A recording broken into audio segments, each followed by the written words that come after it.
Here's exactly how I took this photo using a single light. And this is your episode 6 of your tutorial Tuesday. Just to be clear, you do not need to have that high-end professional lighting setup or a studio in order to take professional pictures. All you need is a vision and a motive. So right over here, I have my 150 watt light as my primary light source, and in front of that I have placed these two towels. You can place anything, cardboards or even thick curtains. Right over here, what I've done is I've used these two towels, leaving just a tiny amount of gap in between them to allow the light to travel through. And talking about the vision that I had with this particular picture was to have a darker background while the foreground remains perfectly exposed.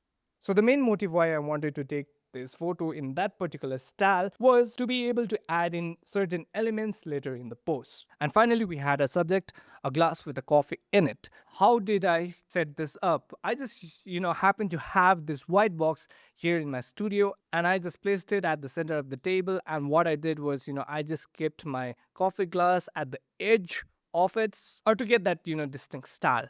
And for the camera settings, what I actually suggest is you should use a 4x6 grid instead of 3x3.